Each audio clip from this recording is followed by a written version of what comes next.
Hi, everyone. My name is Julia Peng. I'm a fourth-year associate at Cotchett, Pitre, McCarthy.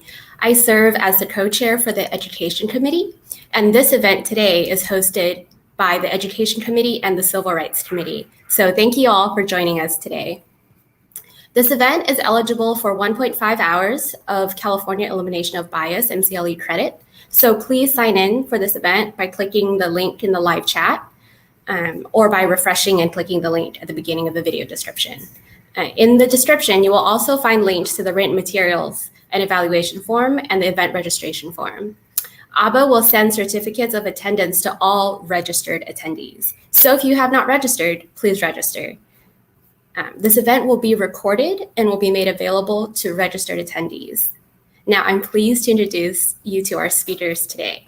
So we have the Honorable Victor Hwang, San Francisco Superior Court Judge. Victor was elected to the San Francisco Superior Court in 2016. Before becoming a judge, Victor worked for 6 years as a civil rights prosecutor in San Francisco, where he prosecuted a high number of hate crime cases, including the assault of a transgender woman and the attack upon 2 mine workers by a group of skinheads. As an assistant district attorney, he co-founded the Coalition Against Hate Violence with the San Francisco Human Rights Commission and hosted monthly community meetings to build solidarity between the communities. And prior to joining the DA's office, Victor was the managing attorney of API Legal Outreach and a staff attorney at the Asian Law Caucus. Next, we have Edgar Chen, NAPABA Policy Director. Edgar brings 2 decades of legal and advocacy experience in the private law firm, government, and nonprofit sectors. Prior to joining NAPABA, Edgar served in 3 different federal agencies during administrations of both parties, including as Chief of Staff at the Financial Crimes Enforcement Network of the Department of the Treasury, as counsel to the Assistant Attorney General of the Criminal Division of the U.S. Department of Justice, and as Attorney Advisor for oversight matters in the U.S. Department of Commerce. He also worked to guide presidentially appointed nominees through the Senate confirmation process and handled oversight from congregational committees of jurisdiction. And next, we have Patricia Soung, Asian American Leaders Table Criminal Justice Policy Consultant. Patricia is currently an independent criminal justice consultant working primarily with the W. Haywood Burns Institute to facilitate efforts in Los Angeles County to reimagine and redesign the juvenile justice system. She is also a consultant to the Asian American Leaders Table, which formed in mid-2020 as an uptick of violence confronted Asian communities.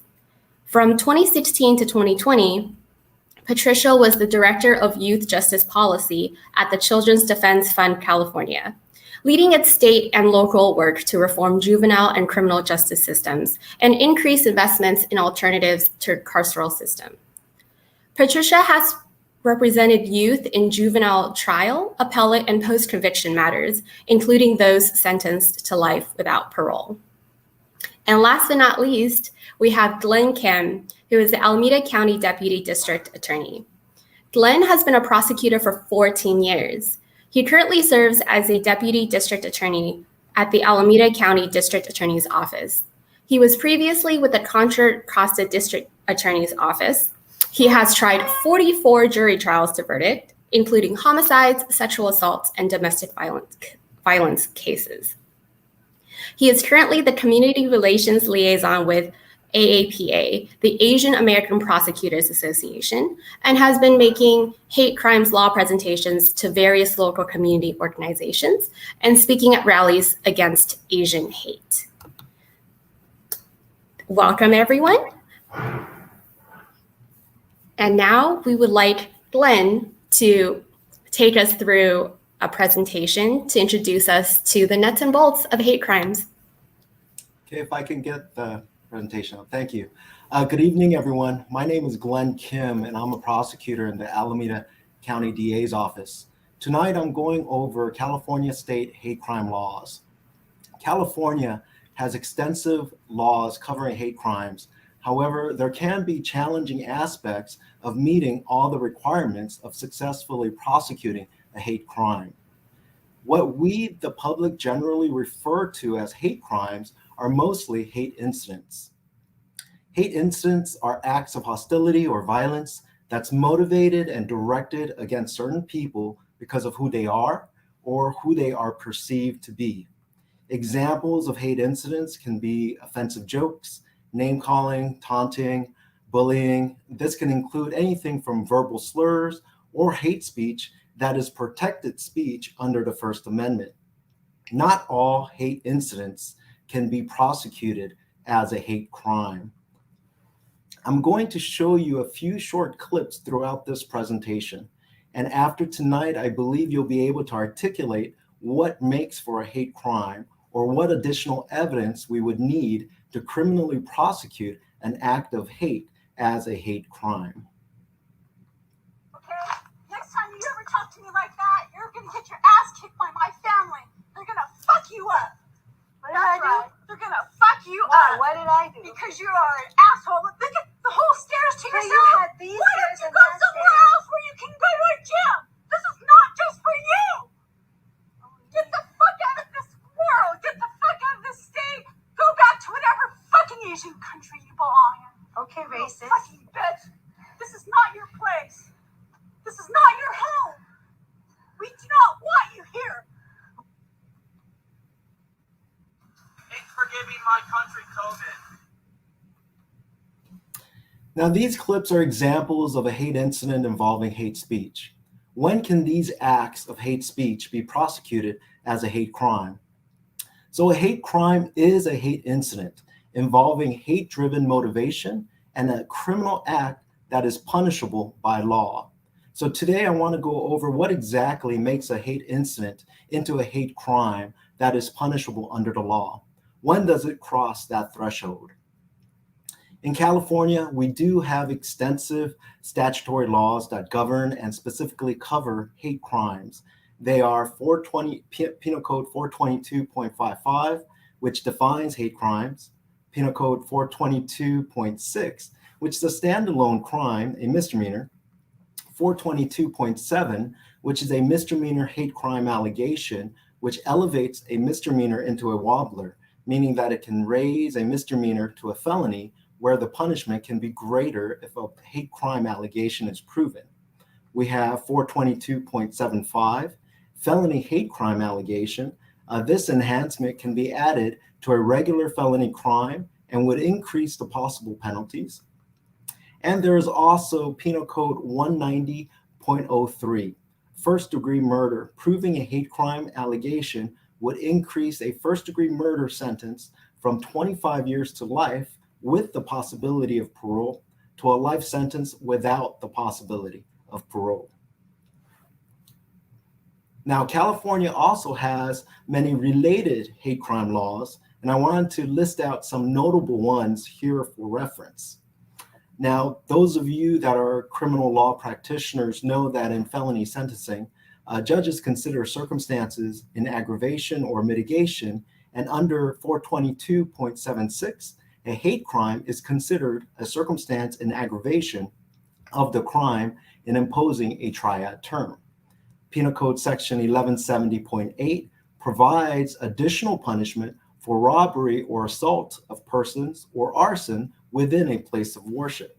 1170.85 provides that if the victim of an offense is particularly vulnerable or unable to defend himself or herself due to age or significant disability, that would also be a circumstance in aggravation. Penal Code 302 makes it a crime for a person intentionally to disturb or disrupt a religious meeting by way of profanity, misbehavior, or unreasonable noise. The offense is charged as a misdemeanor, punishable by up to 1 year in jail and a fine of up to $1,000. Penal Code 11411 A through D encompasses nooses, hate signs, symbols, patterns of terrorizing conduct, and burning of religious symbols. Penal Codes 11412 and 11413 is with regards to threats to dissuade religious activity and using explosives to terrorize. So let's go over Penal Code Section 422.5. What is a hate crime? Well, the law defines a hate crime as a criminal act committed in whole or in part because of one or more of the following actual or perceived characteristics of the victim. That includes disability, mental or physical, gender, nationality, race or ethnicity, religion, sexual orientation, or association with a person or a group with one or more of these actual or perceived characteristics. So I may not be Black, but if I was at a BLM march and attacked for supporting BLM, then I can be a victim of a hate crime. 422.6, the standalone misdemeanor. 422.6 is a crime on itself that deals with civil rights violations. It is labeled as a hate crime, a misdemeanor interference with civil rights by use of force, by threat, or by damaging property. Now, the prosecution has to prove that the defendant used force or threats to willfully interfere with or injure, intimidate, or oppress another person's free exercise or enjoyment of the right or privilege. Every person has the civil right to be free from violence or bodily harm, to be free from threat of violence or threat of bodily harm, or to have our property damaged. And if this interference with another person's civil rights was done in whole or in part simply because of the victim's actual or perceived characteristics, then this person can be found guilty of a misdemeanor hate crime. This misdemeanor carries a 1 year in jail maximum term and cannot be based on speech alone unless speech threatened violence against a specific person or group of people, and the defendant had the ability to carry out that threat. Unlike Penal Code 422, which governs regular criminal threats, 422.6 does not require the sustained fear element. Now, this is a good time to cover what elements are actually in all hate crime statutes. And the first I want to highlight is the notion of actual or perceived. Hate crimes means a criminal act committed in whole or in part because of one or more of the actual or perceived characteristics of the victim. And the actual and perceived is very important. Actual means real, that a person acts with some type of ill will or biased motivation because of the victim's real status regarding a protected characteristic. In other words, a person performs some offense simply on the account of that person's characteristic. Perceived means that a person can commit a hate crime in California even if it turns out that the victim did not have one of the characteristics listed in 422.55. And this is true as long as the defendant believed or perceived that the victim had such a characteristic. Now, for example, I'm not Chinese, but I get mistaken for every type of Asian: Chinese, Vietnamese, Filipino, you name it. If someone thinks that I'm Chinese and is calling me derogatory names and telling me to go back to China and commits a crime against me, it does not matter under the law that I am actually not Chinese. All that matters is that this person perceived or believed that I was. And not only does the act have to be because of the victim's actual or perceived characteristic, it has to be in whole or in part. In whole or in part is defined in Penal Code section 422.56 paren D. In whole or in part because of means that the biased motivation must be a cause in fact of the offense, whether or not the other causes also exist. When multiple concurrent motives exist, the prohibited bias must be a substantial factor in bringing about the particular result. There is no requirement that the bias be a main factor or that the crime would not have been committed but for the actual or perceived characteristic. And the two phrases that we need to prove is bias motivation and substantial factor. So penal code sections for all hate crimes have a core of jury instructions that they all share. And the jury instructions that we look at are in Cal Crim 1350 through 1355. The defendant acted in whole or in part because of the actual or perceived characteristic. The defendant was biased, and that their bias motivation caused the defendant to commit the alleged acts. And the jury instructions goes on to explain that if you find that the defendant had more than one reason to commit the alleged acts, the bias described here must have been a substantial motivating factor. A substantial factor is more than a trivial or remote factor. However, it does not need to be the only factor that motivated the conduct. So the penal code sections for all hate crimes, let me see. What we're going to talk about now is misdemeanor hate crime allegations, crimes becoming a wobbler. 422.7 is an allegation that is attached to misdemeanors.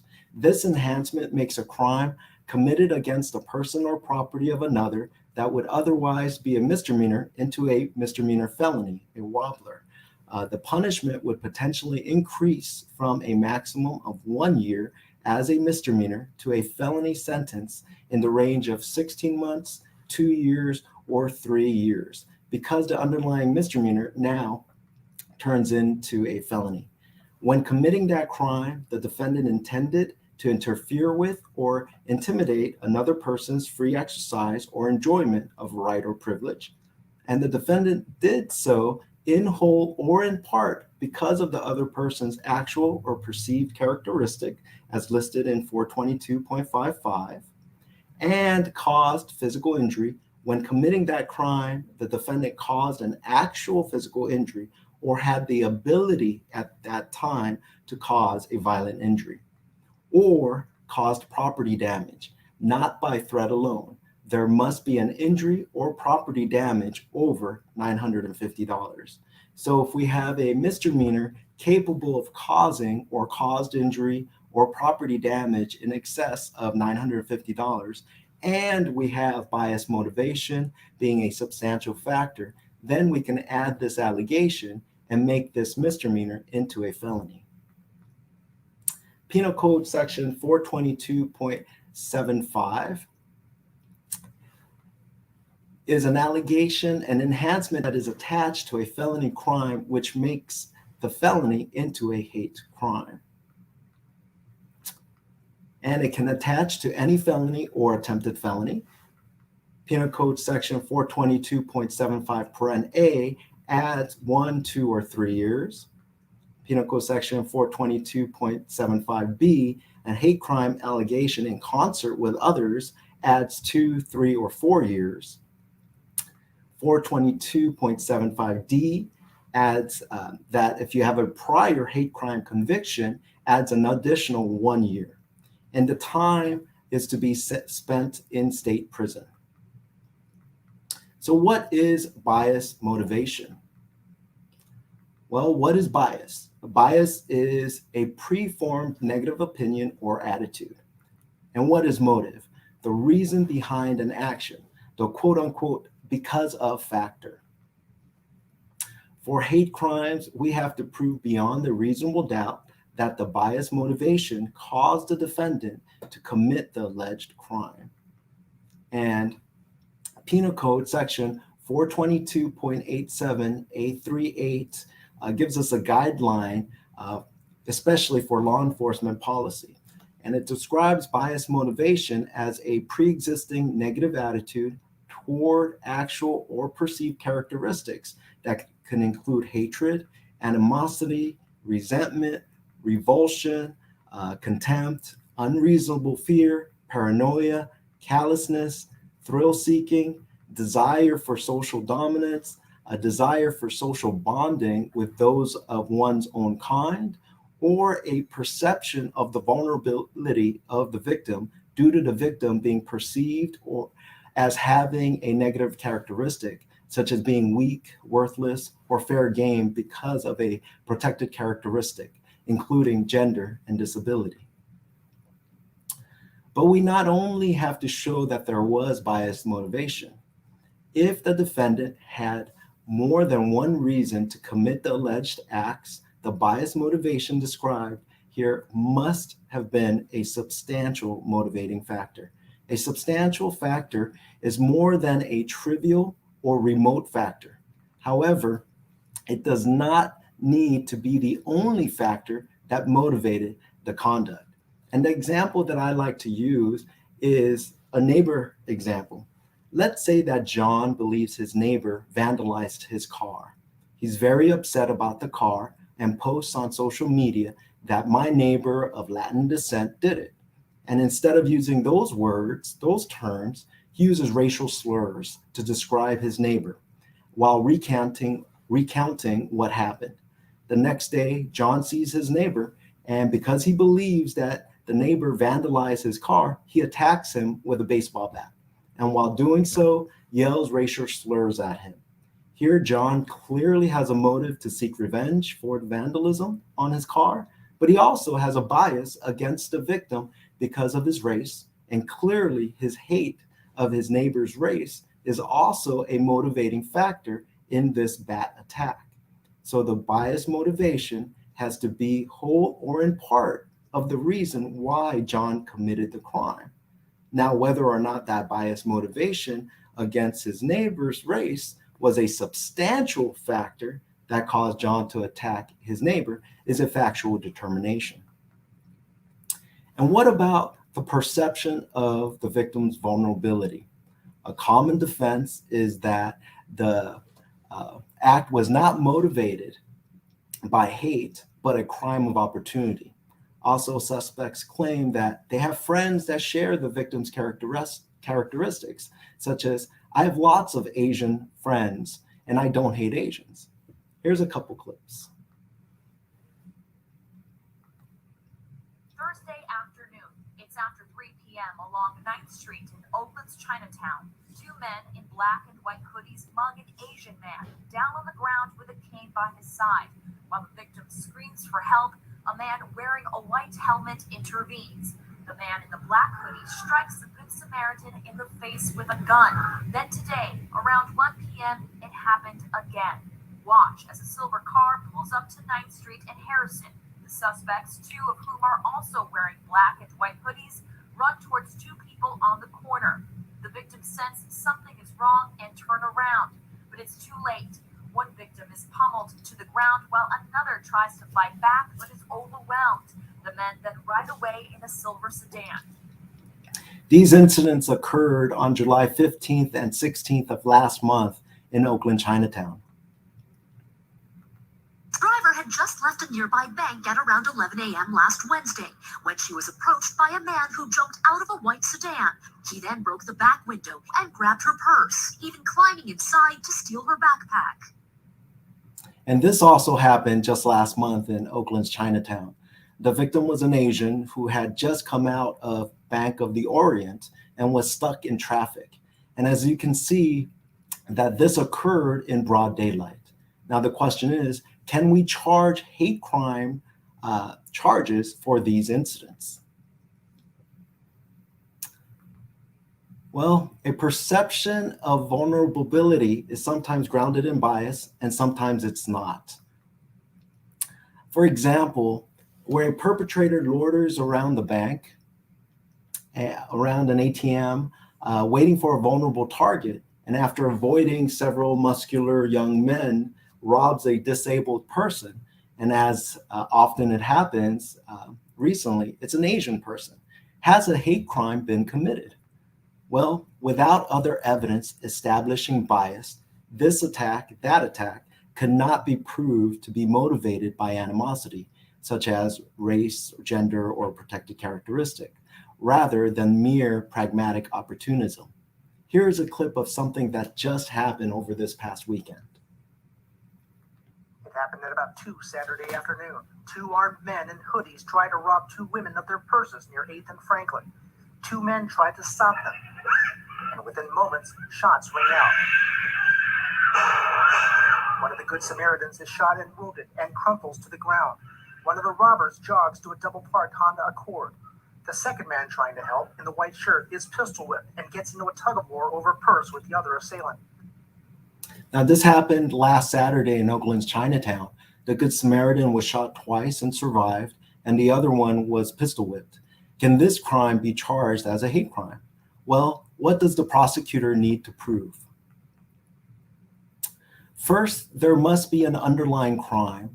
And if a crime has occurred, we have to look at whether there was any bias motivation, any prejudice, actual or perceived.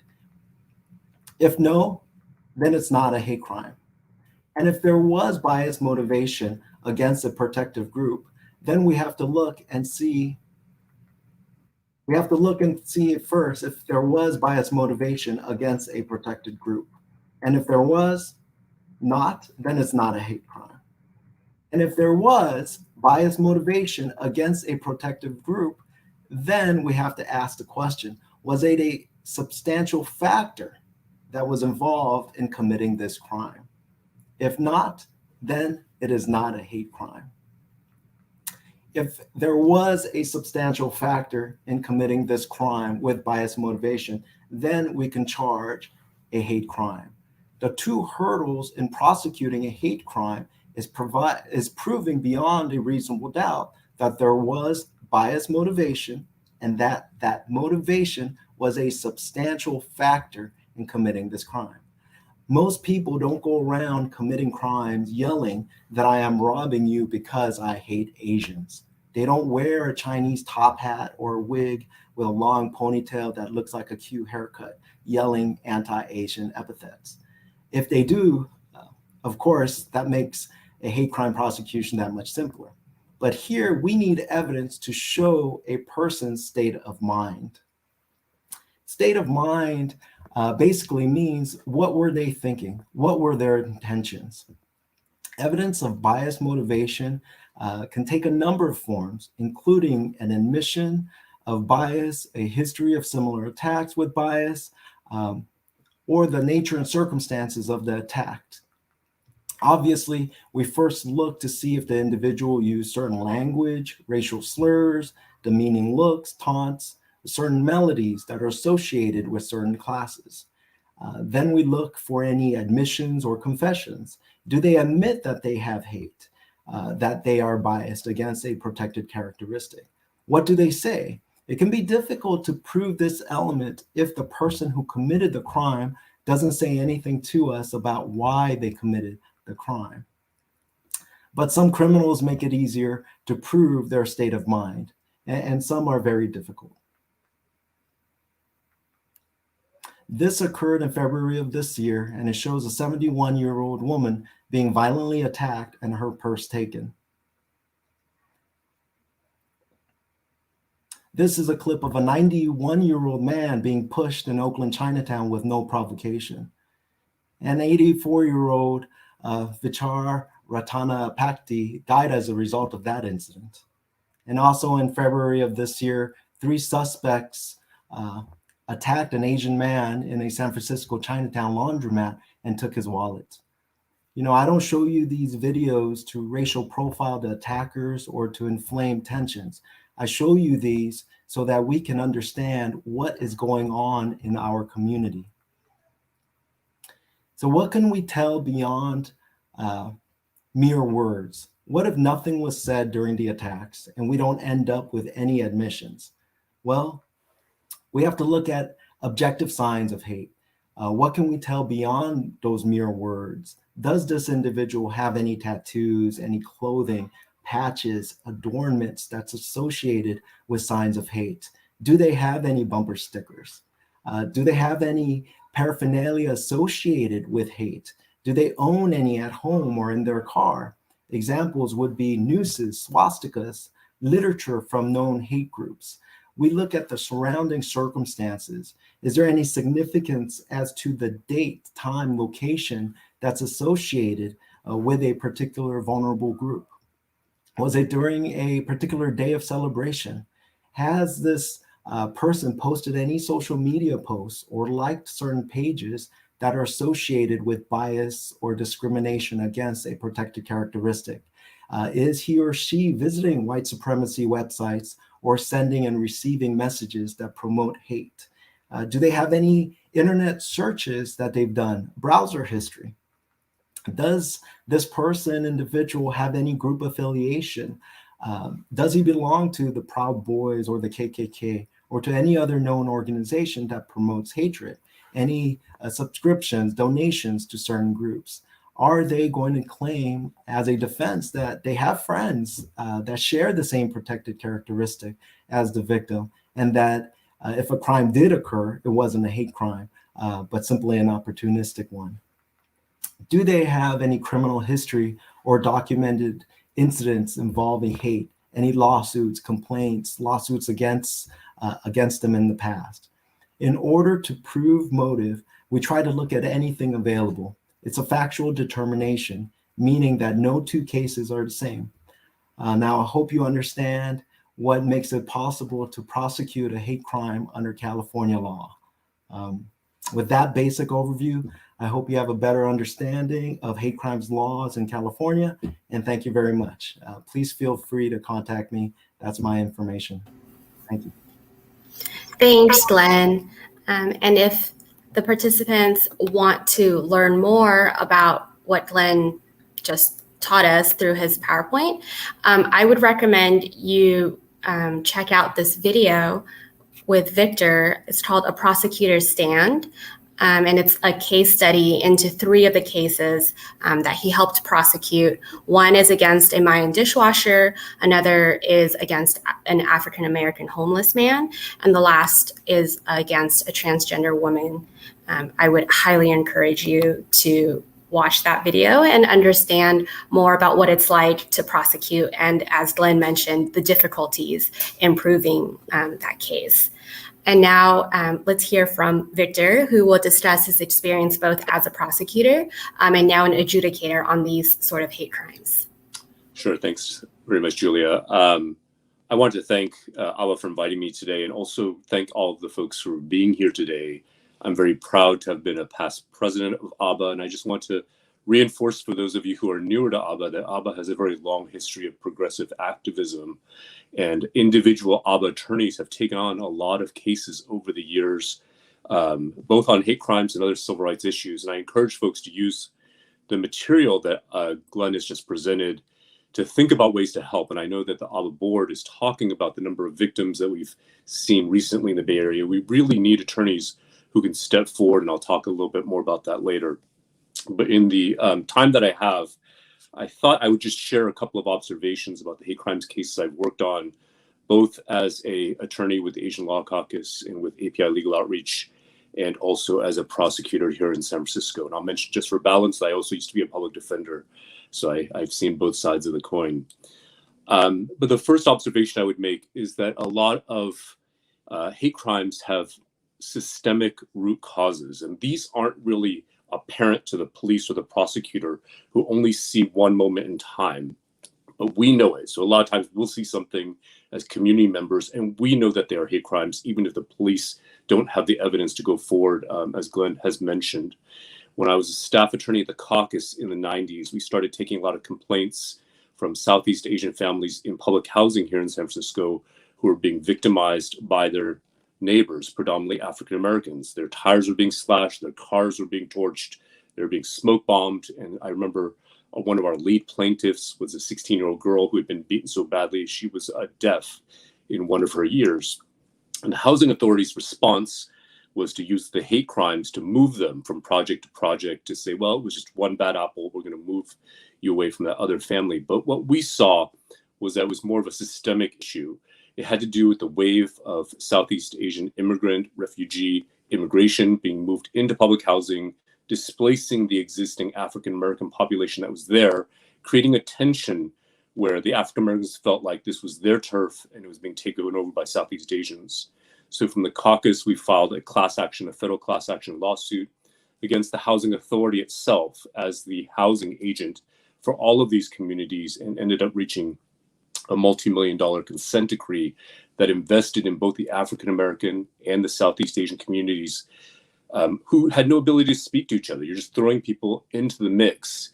And so we forced them to hire interpreters, community centers, bridge builders to try to bring these communities together.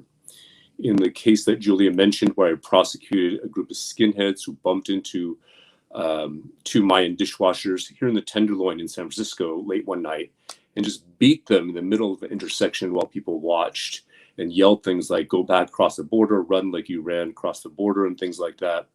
Used a lot of racial slurs. Again, it seemed very strange. The Tenderloin is one of the most diverse communities in San Francisco. It's a low-income neighborhood. And you would just think, why would there be skinheads in the Tenderloin area of San Francisco? We started digging into it, looking at the social media, following them through Facebook and who their Facebook friends are. And I ended up prosecuting a number of other skinhead cases. And it's not until you understand that it's because of San Francisco's parole policies. San Francisco is the only county that doesn't verify addresses when people are being paroled from San Quentin, which is why all the skinheads were being paroled here into San Francisco and specifically into the low-income neighborhoods of the Tenderloin. I actually offered a plea bargain to one of the skinheads who ended up testifying against the others and learned a lot. I spent a lot of time interviewing this skinhead. It was very interesting because in some ways what he said is he wasn't really a white supremacist. He had a drug issue, was forced into the prison system and became a white supremacist, a really low-level one, really a skinhead, not one of the higher ones, but really to survive in prison. And as he was discharged onto parole, it was his way to survive. And they were sort of maintaining the prison culture in San Francisco after they were released. So it's understanding some of these systemic root causes, I think, which is really important. The second thing I want to talk about is that these require a lot of investigation. The things that Glenn just mentioned, these aren't things that police are really trained or maybe they don't want to do. It takes a lot of time to look into all of these things. And unless you have a specialized unit, which we were lucky enough to have in San Francisco, the average police officer is not going to go digging into all of those things if they have the basic crime. And so I always talk about the case of Vincent Chin, which everybody knows. And what Helen Zia says is that the first go around, there was no evidence that this was a hate crime. It was just a bar fight or at a strip club, right? It wasn't until the community rallied and raised funds and hired their own private investigator to interview the witnesses of this fight that it came out that they heard that one of the assailants had said, "It's because of you Jap motherfuckers that were out of work." But that took the community to hire a private investigator to find the hate evidence. The police didn't find it. The prosecutors didn't find it. It was the community that found it and brought it back to the attention of the police. In a case that I prosecuted involving an African-American panhandler that was slashed across the face by a white gentleman and then walked away, this was a case being handled by another DA, and they couldn't find our homeless victim. So they were going to drop the case. And as the DA happened to be flipping through the file, he noticed that the weapon that was used was a Nazi switchblade. And he says, "Oh, I think Victor has an interest in this." And so he handed the case to me for me to dismiss, probably so that it wouldn't go on his stats. And I picked up the case and I started doing digging, and I pulled up every police report involving this person that was arrested. It turned out that he'd been arrested for vandalism at Union Square, where he had carved 1488, which is a Nazi symbol. We went and searched his house, and then we found all of the Nazi paraphernalia, including multiple Nazi switchblades. But it wasn't until that second level investigation that we found the hate symbols and the paraphernalia that Glenn was talking about. And that's not what most police or DA's offices are equipped to do unless they have a special interest in this. So again, it takes a level of investigation. And the third thing I'll mention quickly is, if you think about what Glenn has talked about, it's a lot of work. On top of proving intent, you have to prove motivation, which is more of a long-term issue in digging into somebody's past and looking at these things. And at the end of the day, these are complicated cases. And from a prosecutorial standpoint, it doesn't make a lot of sense to add hate crimes charges, because if you're going to prosecute somebody for assault with a deadly weapon, you're already looking at, I don't know, possibly up to 8 years in state prison if there's great bodily injury. Adding a hate crime plus 1, 2, or 3 doesn't add much to the mix. So I think as a rule, prosecutors are reluctant to confuse their juries and throw one more thing into the mix, right? If they can already get a robbery, why add another hate crime motivation? It doesn't give you that much more because most folks aren't given the maximum sentence. So from a numbers perspective, it doesn't make a lot of sense to charge a hate crime, but it matters a lot to the community. This is an emotional point. This is a point where we need to have our injuries recognized. And that's why hate crimes, it is important, but it takes advocacy from the community. And so maybe I'll leave that for a little bit later on. But I'll talk about just one last case, the case I handled again while I was at the Asian Law Caucus, involving a Chinese American man who was killed by the Roanoke Park police within 30 seconds of their arrival at his house. And the reason they went on TV the next day and they said the reason we killed him is because all Asians are martial arts experts. And the two of us could not handle a drunk 34-year-old Chinese American engineer. And that's why we shot and killed him. And that was a case where we brought in tremendous community pressure. We had a huge rally at Union Square where over 1,000 people attended, including folks driving up in buses from Los Angeles. It was covered internationally. We got the U.S. Commission on Civil Rights to come out and hold hearings in Sonoma County over the number of police killings out in that county. I had a chance through NAPABA, which I think is Advancing Justice Now, to go out and meet with Janet Reno, the Attorney General, to ask them to bring a federal investigation into the case. We had everything. We put all of our resources into the case, and the case was never prosecuted.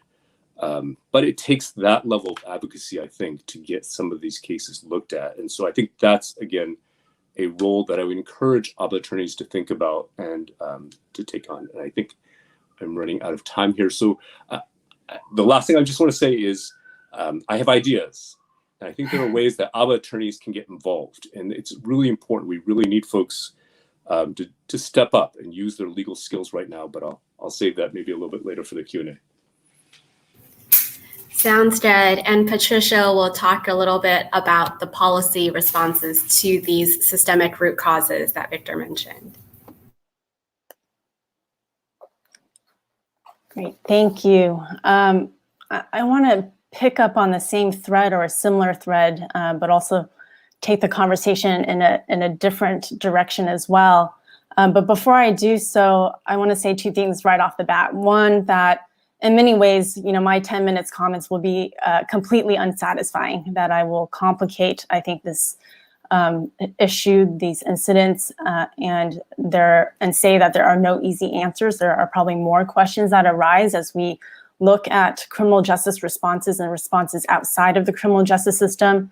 And second, that whatever our beliefs are about what the responses should look like, I think advocates, which I consider myself to be, although I serve as a consultant in the space, whatever our positions are about the strategy, the consensus is that hate crimes cannot be tolerated, right? Hate violence cannot be tolerated, and the discussion really is, how do we effectively respond? So in the 10 minutes that I have, I want to give us a broader framework, at least to leave that, so that we can have some vocabulary or questions and frames to think about or rethink hate crimes prosecution. So briefly, I want to sort of take us back to law school and think about the overriding goals of the criminal justice system, some of the assumptions often made in seeking remedies through the criminal justice system, and what the research and evidence actually shows about the efficacy of the criminal justice system, and then just touch upon, again, unsatisfyingly, concerted efforts and whole movements to create and expand alternatives to the criminal justice system, while also tending to reforms to that current system. So the goals, as we all know, are essentially these four: deterrence, both specific and general, incapacitation of that specific individual who committed harm, rehabilitation, hopefully, as well as retribution in some cases. And these responses in the criminal justice system, of course, can or need to be tailored, right? So they may or may not shift when considering other factors: age, race, both of the victim and the person committing harm, the history of the person inflicting harm, the severity of the offense, as well as the effectiveness of the criminal justice system or available responses inside and outside of the criminal justice system. And when I was brought into the Asian American Leaders Table, which formed, as Julia said, in the wake of this uptick of violence, there was, of course, the sense that something needed to take place, and people really wanted to come together to figure out, what they could, how they could lend to this problem, lend their efforts to this problem and respond. And there were many, many differences. And so we've created spaces for dialogue and learning about what efforts are being taken to advance criminal justice reform, as well as to think again about alternatives to criminal justice. And I also want to say right off the bat that this is all in recognition that for decades and maybe a century, hate crimes laws and policies have been hard fought and hard won, right? So it's not to dismiss really the underlying importance of hate crime prosecution as well as additional penalties, right? There was good reason to pursue these, including reasons of equity. But when we think about the goals beyond penological reasons of hate crime, any sort of hate crime legislation, we have to test those against what the research and evidence shows, right? So usually in many of these conversations, many of the assumptions are shared up to a certain point, and those include that an uptick in violence has indeed occurred and been documented, that adequate reporting, data collection, investigation into the motives of these incidents are essential to responses, that accountability is important, that intervention is important. And usually that's where the agreement sort of ends. The other assumptions that people may or may not share include whether the criminal justice system, from police, prosecution, courts, probation, prisons, is an effective system to rely on to address violence, and therefore the default or primary system to rely upon. Whether accountability for violence should happen or happens meaningfully through the criminal justice system, either through prosecution or additional penalties. So the goals of hate crime prosecution, I'm going to go back to the last slide, sometimes include something really that's outside of even these four penological goals. Sometimes people have described them as an expressive function, right? That simply people want to recognize that that hate will not be tolerated, hate crime will not be tolerated, and that there should be a response. So what the research and evidence shows, though, which is what I want to introduce into the mix, and then think about alternatives, or at least name that alternatives are being developed every day, is that really on all of these, in all of these areas, the criminal justice system has largely failed. So when we think about recidivism, involvement in the criminal justice system has overall not been shown to reduce crime and increase public safety. In fact, research, at least a body of research, has shown that the criminal justice system has been correlated with increased recidivism. And indeed, when that involvement occurs early in a young person's life, that future deeper involvement in the criminal justice system is correlated with early involvement in the criminal justice system. And same thing with rehabilitation and well-being, right? That detention, really actually any police contact, and then the deeper you go, the more negative impacts you see, but has a profoundly negative impact, especially on young people and their immediate and long-term mental and physical well-being, their education, their employment prospects, their housing prospects. The research shows that we've over-relied on the criminal justice system, especially to address underlying mental health issues, and that many of the systems that in the past we funded to support well-being, including public education and mental health systems, have over time been dismantled systematically and been underfunded and under-resourced. So when we think about accountability and intervention, and especially the issue that we're confronting today, which is hate and bias and essentially division between people, we also have to recognize the context in which we're trying to intervene. And when you look at the deepest end, prisons are exactly the kind of intervention that perpetuates division and really reinforces hate and bias, and often in the name of survival and public safety. When it comes to equity, the criminal justice system, it's hard to contest these days the numbers, right, that they disproportionately impact people of color, especially Black, Latinx, and Indigenous communities, that communities, especially communities of color, have felt targeted or poorly served by the criminal justice system, that traditional reforms have seen successes, but also seen increased inequity. So as we reduce our reliance on incarceration, for instance, we've actually seen an increased inequity in who's incarcerated. So all of this, when we're talking about race in particular, emerging race and equity conversations about people of color, including Asians, is very difficult, right? They are on both sides of this equation. They are disproportionately incarcerated. They are disproportionately targeted as victims of crime. And then accountability. This is also where tremendous divergence happens. You know, what do we mean in terms of accountability? And do we mean increased length of time? Do we mean personal responsibility or change? And arguably, there is plenty of evidence to show that the criminal justice system does not, in fact, advance some sort of meaningful accountability in many cases. So when we think about policy, I do want to make a distinction between efforts to advance policy to prevent hate bias or hate crime to occur in the first place, and intervention. And arguably, there is less controversy about prevention, right? We would all like to pour resources into preventing them from happening in the first place. And this touches on what the judge mentioned. Victor, it's hard not to call you judge, that, you know, there are systemic root causes, right, that the criminal justice system is often not addressing and maybe not the best equipped to address.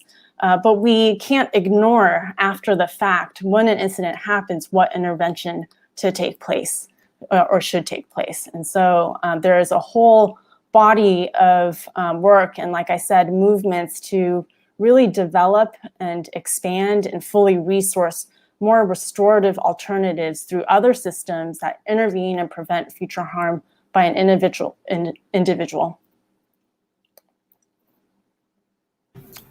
Thank you. And next, we'll have Edgar speak a little bit about the COVID-19 Hate Crimes Act, as well as what typologies NAPABA has been seeing through their hate crimes portal and the civil remedies that are available. Great. Thank you so much. And it is great to be here.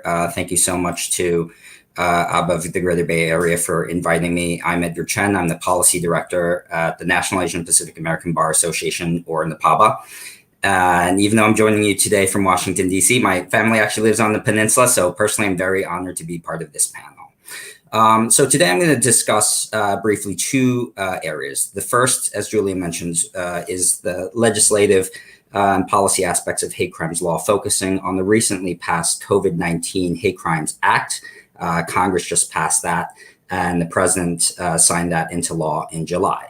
And we'll take a peek at a little bit how the sausage was made and where we started with that bill and where we ended up on this federal legislation. And the second area I will cover are the typologies that NAPABA is seeing reported, what approaches we've been taking to respond to the different types of hate crimes and incidents, and why, from a broader policy perspective, this is informing us that we need a cross-disciplinary approach. We can't prosecute our way out of this problem, I think, as Patricia has indicated. So first, this is S937, the COVID-19 Hate Crimes Act, as introduced.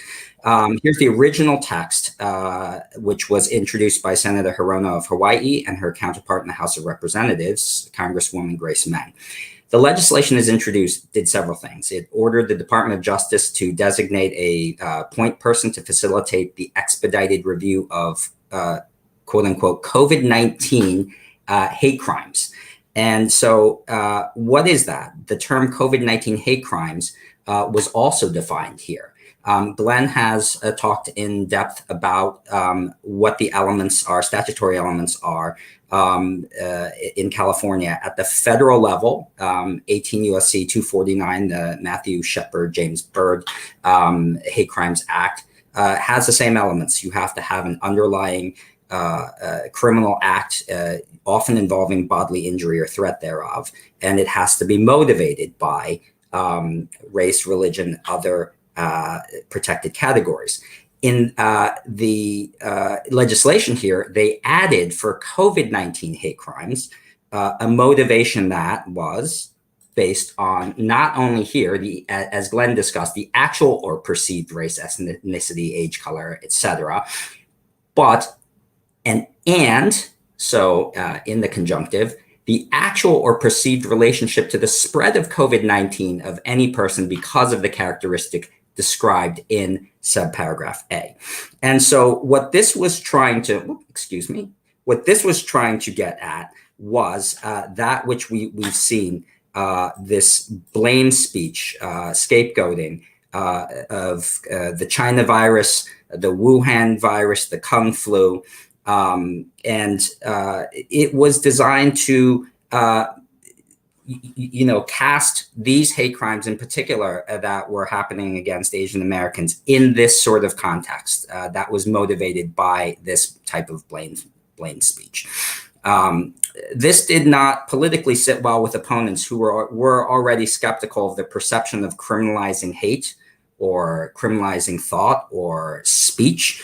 And we talked about that earlier in terms of what is potentially First Amendment protected speech. After some backroom negotiations, the bill was combined with something called the Jabara Hire No Hate Act, which was a bipartisan bill that provided grants to state and local law enforcement for training to better identify and record and collect statistics on hate crimes, also to provide support for hate crimes hotlines and other resources to law enforcement and municipalities to tackle hate crimes.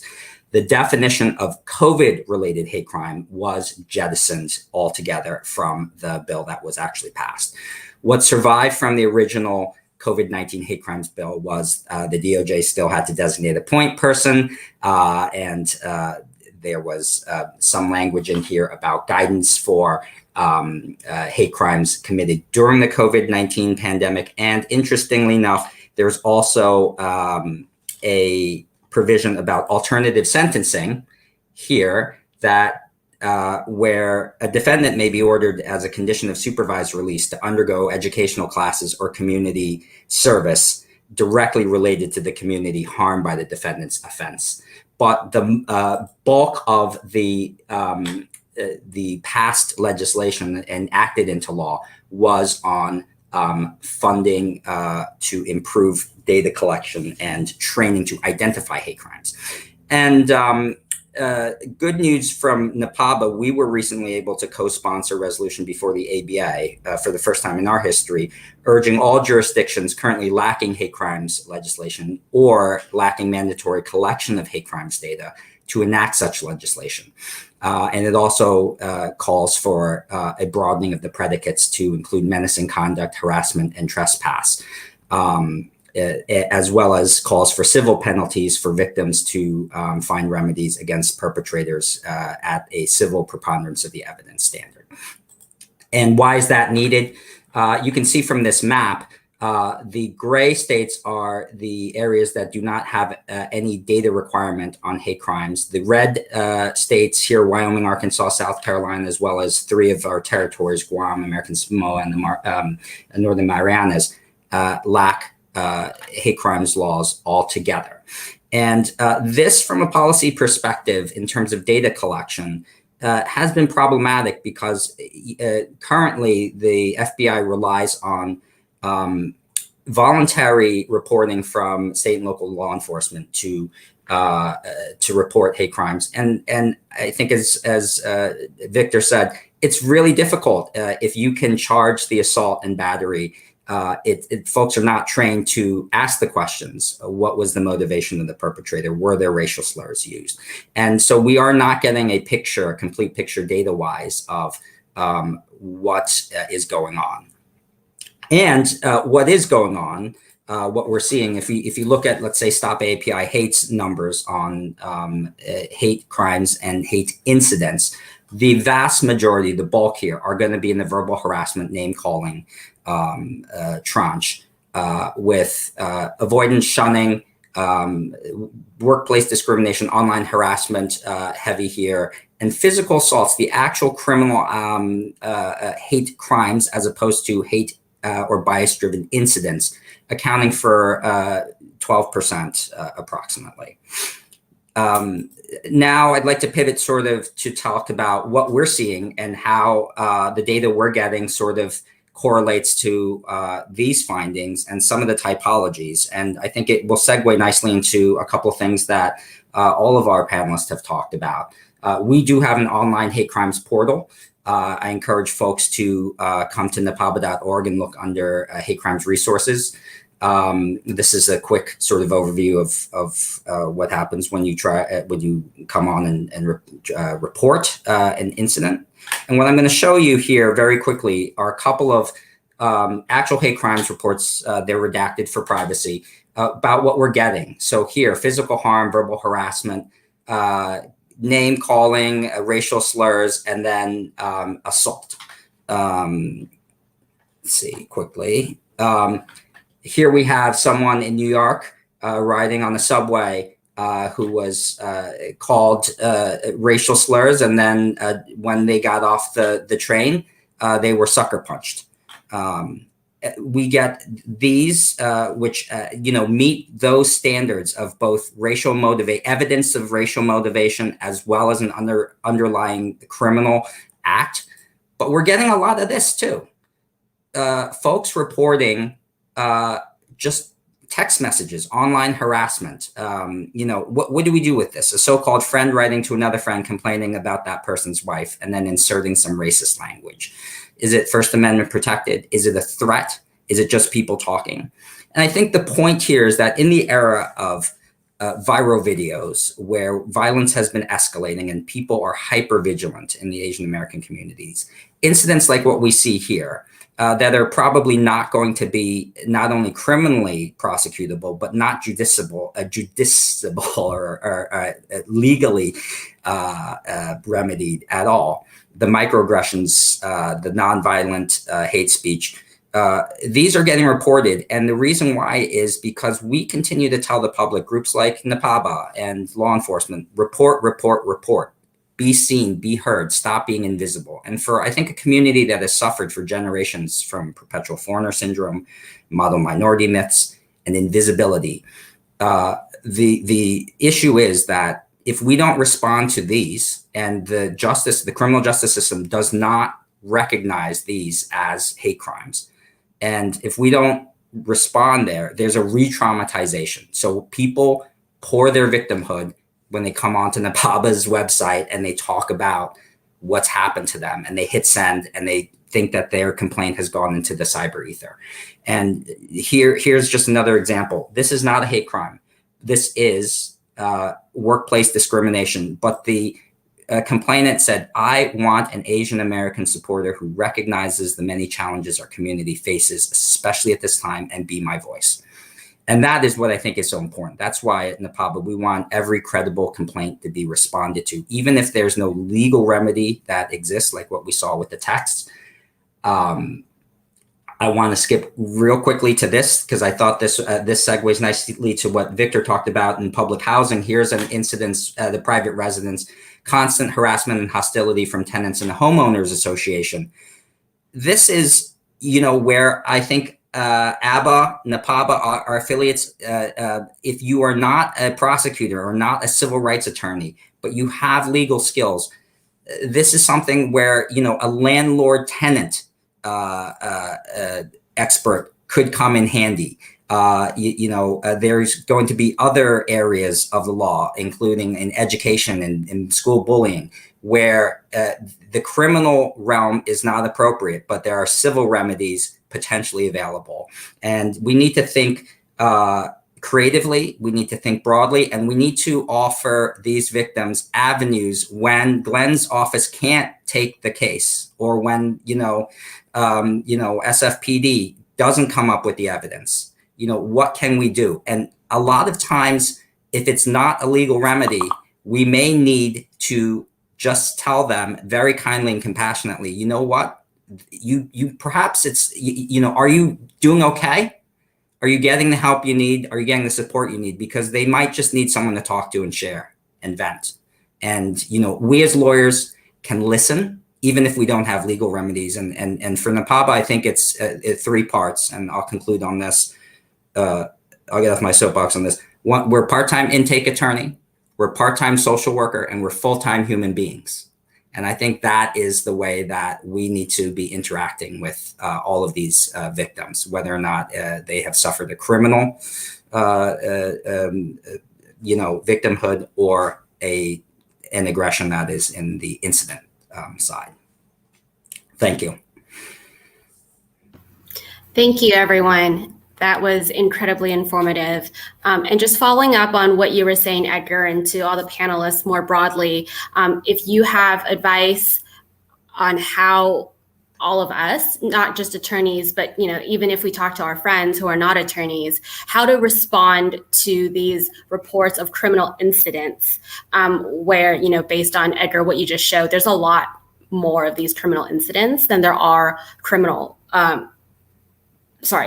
hate incidents than hate crimes, and it's that fear of re-victimization that a lot of people experience because they perceive these hate incidents to be hate crimes, and they want prosecution, they want justice, they want an answer, and unfortunately, currently our legal system doesn't really provide that. And so, what would be the advice that you give? I would say that we as lawyers play a really important role here because we're the institutional explainers. This is where if folks feel like the justice system, the criminal justice system has let them down, I think that one of the most important things is to have it explained to them compassionately. Like, let me tell you, as Glenn has explained, and as here are the elements, and here's why the police have not been able to proceed because you don't meet the elements.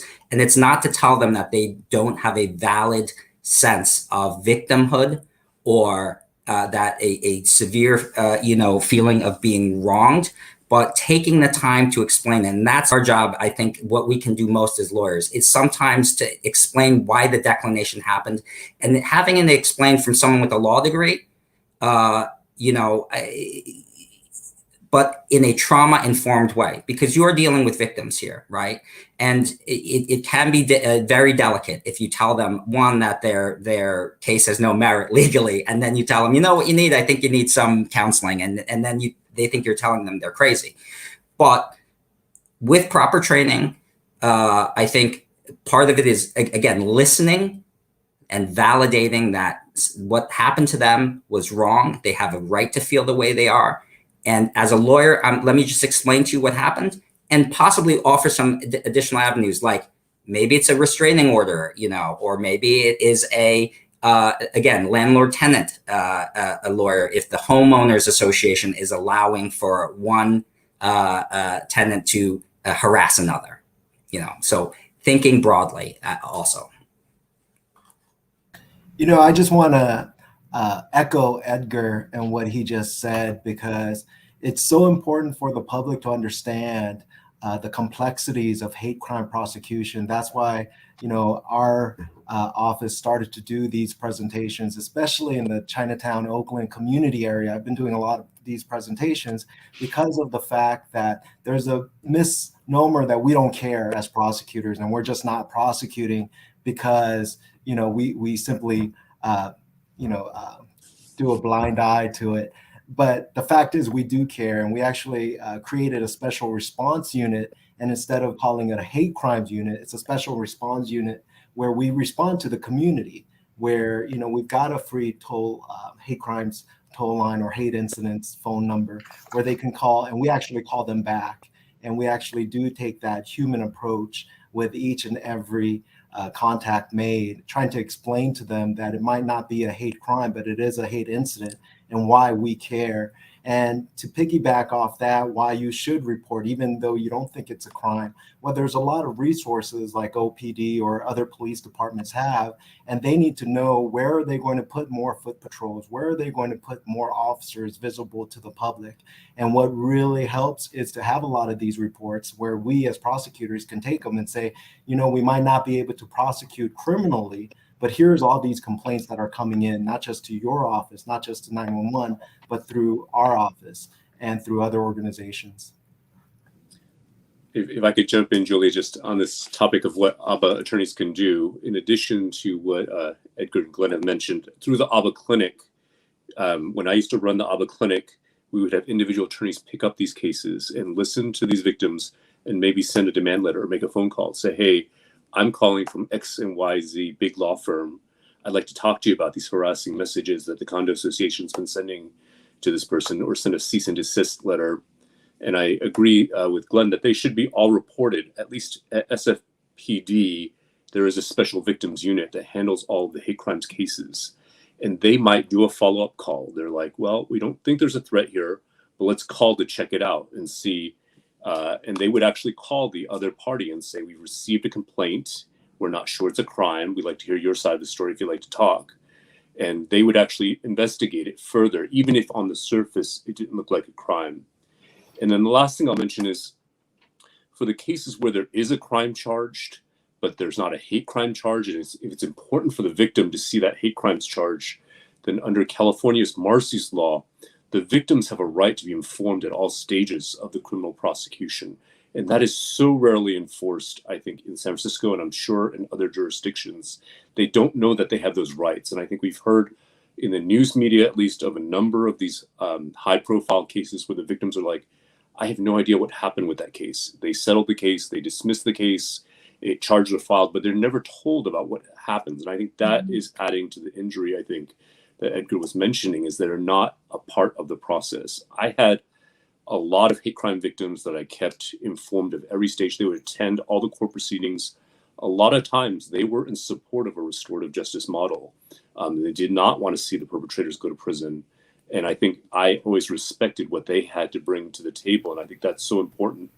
But I think the victims' voices are lost in all of these cases, that is the role that the average attorney could take on very well. You don't have to be a prosecutor or a defense attorney. You can represent the victims in the criminal justice process just to make sure that their voices are heard. They have a right to speak at sentencing. They have a right to be heard on the plea bargains. They have a right to participate in every meaningful stage of the process. And we rarely see that happen.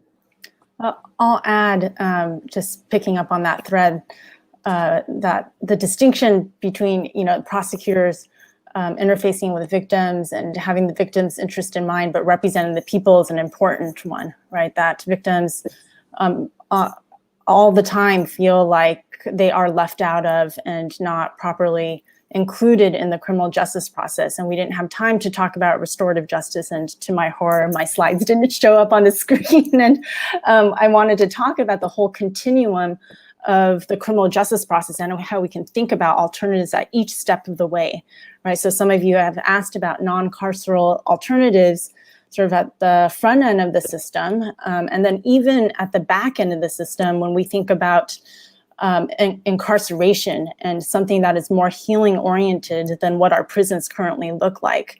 Restorative justice can be a frame for alternatives all along that continuum from the front end to the deep end. So I'll just say that in a very quick, unsatisfying way. And I do think that lawyers play a very important role in all the ways the speakers have identified, sharing information and shedding light on how the system works, and also in alternatives, right? Restorative justice focuses and really redefines safety and accountability and justice in terms of healing, right? And that includes what the victims need, and that may very well look like at some point prosecution, and that may also at some point feel like prosecution and incarceration hasn't brought the sense of healing that they want. Often victims have a lot of questions, especially in murder cases. I started off representing all young people sentenced to life without parole in murder cases. And we did pilot a restorative justice project, both because the system did not aid in the rehabilitation of the people who committed the crime, nor did victims after 5, 10, sometimes 30 years really feel like it brought them any measure of justice or healing. So that's just such a quick and dirty way of saying that I think in the alternatives realm, the skills that lawyers have and mediation and understanding systems and sharing information and thinking about alternatives too are all really relevant to hate violence. So we have some time, 10 minutes left to address some of our questions. The first one is from Christina Chen, and she wants to follow up, Patricia, with what you were saying earlier. Are there examples of non-carceral alternatives that rehabilitate hate crime offenders, and what does that actually look like? Right, and this, I wish we had some of the previous slides from, I think Glenn, you had really good slides, or now I keep losing track of who had which slides. But, hate crime offenses includes a wide range of types of offenses. And so I think in all of these non-carceral alternatives, it's just like in the criminal justice system, you need a lot more information about what's underlying the incident. And as Judge, you referenced, oftentimes you find that it was really the underlying sort of systemic reason or individual or environmental reason can be like drugs or poverty or something else, and it can be reinforced by policies and laws, whether intentionally or unintentionally. So at the front end, it can mean that instead of calling on police, right, that you have community intervention workers really dialoguing about what does the victim need and the reasons a person committed that offense in the first place, and really working together to figure out what can be done to make people as whole as possible. So there is a lot of creative room for exploration around what that looks like. I think the very classic example of that sort of intervention, restorative justice interventions in minor instances are like petty theft, right? What can the person do to make the person who had their goods stolen from them whole, have it returned? So it just depends on what the hate offense looks like. Again, in the context of murder, you can't really make the person whole, right? So it's a much more complicated conversation about what healing looks like, both on the side of the offender and the victim. And what I think has been really powerful is to see that survivors of crime have found really deep senses of justice and healing from the rehabilitation of their offenders. When they have a sense of understanding of why the crime happened, and also that it wouldn't happen again by that individual. Can I just add to this that I think hate crimes are unique in that it's actually written into the hate crime laws, the restorative justice principle. So into the sentencing provisions, they've already baked in this idea that the perpetrator should attend classes to better understand the community, as well as do community service targeting the victim community. So one of the takeaways I would say is it's important to have people like Glenn. We need to take control of this prosecutorial process and get good people into those positions. I'll just mention quickly, there's 2 cases I prosecuted, one involving a group of teenagers who drove into the city to shoot BB guns at gays because they thought it'd be really funny. They were in the wrong neighborhood, they were in the Mission, they shot a bunch of random non-gay people, but they were perceived to be gay, so it was a hate crime, and they actually filmed everything. And so it was a really easy case to prove when they're like, oh, look at that F word, look at him jump, the way we shot him. And so the 3 kids pled guilty. There used to be a good program down in Santa Clara, a 40-hour hate crimes rehabilitation course. They all took it. Once they finished it, I had them write a letter of apology to the actual victims. And then the cases got reduced to misdemeanors. And then one of the kids, they all ended up having them discharged from their record. So eventually they diverted the charges. But one of the kids took the film that he had shot and turned it into a hate crimes documentary of sorts. Wow. And he ended up writing a letter to me and sending me a copy years later saying it really changed his life and he learned a lot through the process. There was a second case I prosecuted involving 3 folks. Actually, I didn't handle this case, but there's 3 folks who brutally beat up somebody because that person was gay from 20 years ago. They were all sentenced. And then 2 of them went and did their sentences. The third one fled and did not surrender. Went to Utah. 20 years later, he gets a ticket. And the officer's like, I don't know what this is about, but you got a ticket out of San Francisco. So he takes vacation, drives to San Francisco to surrender himself on what he thought was some kind of traffic ticket. It turned out to be a prison sentence that he had received 20 years ago. They totally forgot about. Yeah. He said it was during his drugged out period. And I ended up converting his prison sentence into 2 years of hard labor. He owned a construction company. So I had him build an LGBT center out in Utah instead, using his own resources.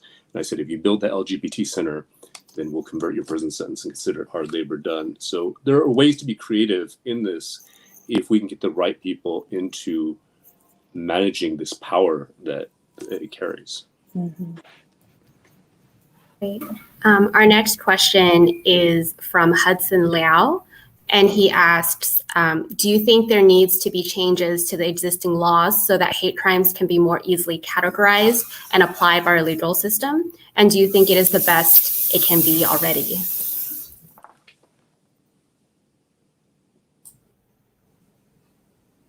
Let me take a quick first stab, and I'll defer to the other folks on the panel on this and lead with a statistic here. According to FBI Uniform Crime Reporting stats, there are about 7,800 hate crimes that occur in this country. And that is reported from state and local law enforcement agencies to the FBI. A different branch of the DOJ, the Bureau of Justice Statistics, conducts something called the National Crime Victimization Survey, and they use census folks to do a survey polling data. And that has revealed about 200,000 hate crimes per year.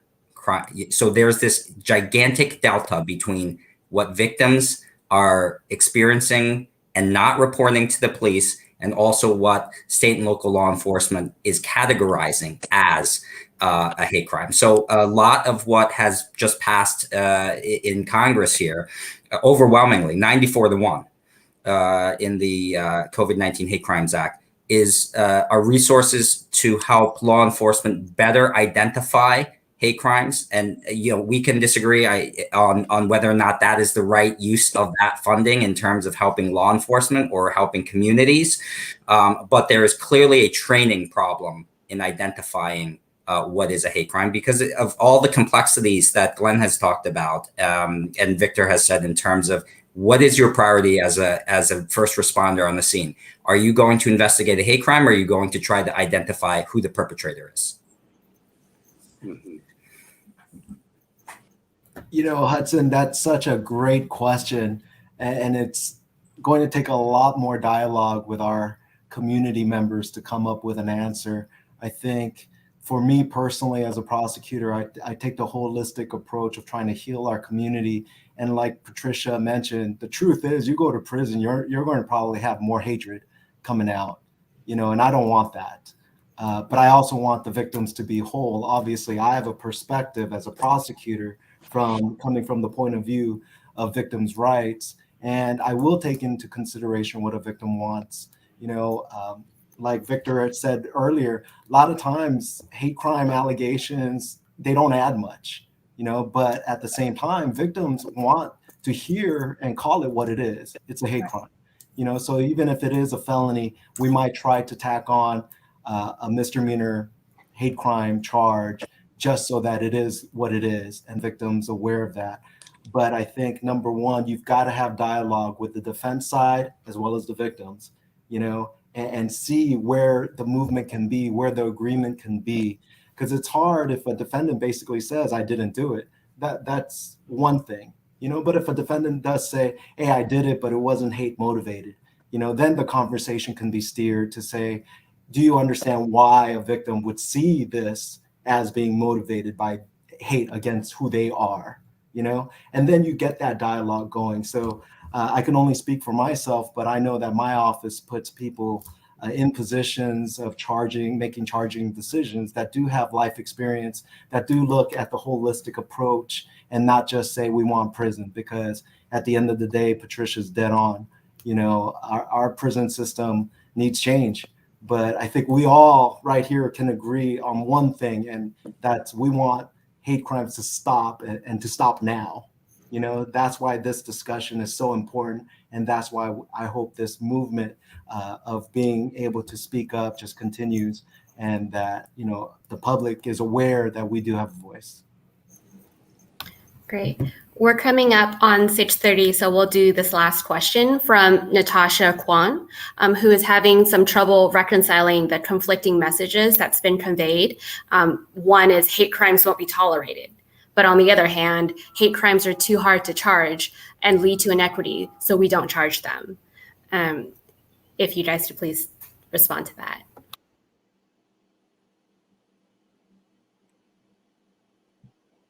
I'm wondering if Victor, you want to jump in first, and I'll tag team with you. Sure. I joined the DA's office. I was hired by Kamala Harris, actually, with a specific deal to prosecute hate crimes and human trafficking cases. That's what I went there to do. So I charged them. And when I took over the hate crimes unit, we did vertical charging. So I would respond to the scene of crimes, talk to the victims firsthand, and then I would charge them, and I would take each case to trial. And I charged them. I think it's important to charge them. Sometimes I would actually offer, if it was really important to the victim to have the hate crime recognized, I might offer a misdemeanor and a plea to the hate crime standalone misdemeanor as opposed to a felony charge. It was really important to me to validate what the victim wanted in these cases. So I generally deferred to what they would want to see happen in those cases. So I think that they're important. I think that they should be charged. I think on the back end, I'm sensitive to what Patricia is saying in terms of what do we do with these people? Putting people in prison is not always the answer. It's rarely the answer. So if you can force them in a way to reform through the process, I think that is the best way to use the law to try to bend folks back into places where they can be productive members of society. Yeah, I'll say quickly maybe three things. One, it's related to another question someone asked about how you can use alternatives or restorative justice without reducing deterrence. And I think, you know, these other creative alternatives to, you know, our prison system or, you know, lengthy sentences or probation terms are still really important in sort of like a carrot and stick approach, right? Like when you try restorative justice and it fails, there is still often prosecution, right? So people enter knowing that, you know, they have an opportunity to pursue a path that avoids the traditional criminal justice system. And if they fail, and, you know, that includes everything from fully taking responsibility to doing hard labor or programming and other things, that it's hard work, right? They have to earn and show that they have somehow contributed to some sense of justice or healing. And then, of course, it's in dialogue with and depends on where a victim is. But, you know, I think the expressive function of hate crimes is important. And I'm not saying that, this is my second point, that we're even ready to not prosecute or not imprison, recognizing, you know, the conditions of the prison system, right? Until we develop alternatives where when for the sake of public safety and, you know, intensive rehabilitation, people have to be taken out of their homes and put in some secure confinement, that that just be a place where they come out, you know, more safe and more whole, and it's better for everybody in society. So that's, you know, just incomplete, but to get us started, I think that, you know, it's important to recognize restorative justice isn't letting people off the hook, right? That there is, it's absolutely about accountability, but it is also about healing and trying to take both an individual and systemic approach to rethinking what the system should look like and offer.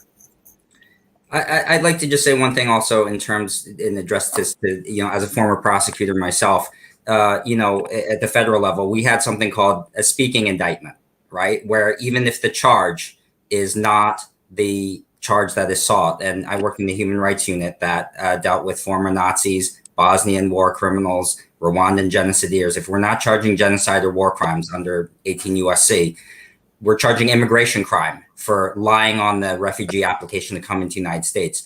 But the facts that were laid out in support of the 1001 lying on the federal form are laid out clearly. So there's a public record of, you know, it's a lying on the form case. It's like the Al Capone way of charging these folks, right? But if the facts are laid out clearly, I think that is just as important, if not more so, than the actual charge sometimes, because that is what we've had to prove beyond a reasonable doubt, that the conduct underlying that charge occurred. And we can talk about things if we can't prove beyond a reasonable doubt that race motivation. You can talk about who was victimized. And we saw this recently in a DOJ case where Asian business owners were targeted for home invasions. And there were no hate crimes charges there, but it was explained that because they were cash-intensive business owners, they were targeted because they were Asian. For that reason, it was a crime of opportunity. But that there was a way that the prosecutors were able to tell that part of the story without bringing the hate crimes 249 charge. Well, thank you, everyone. That concludes our panel today. I know that this is just the start of conversations in other forums, and I hope our participants will continue participating in events like this and continue this conversation. The written materials for this event will be accessible through the link in the chat, and the link to the materials will be sent to you with your certificate of attendance. If you're not an AABA member, we hope that you would consider joining AABA so that you can participate in other wonderful programming like this, and another big round of applause for our panelists. Thank you so much.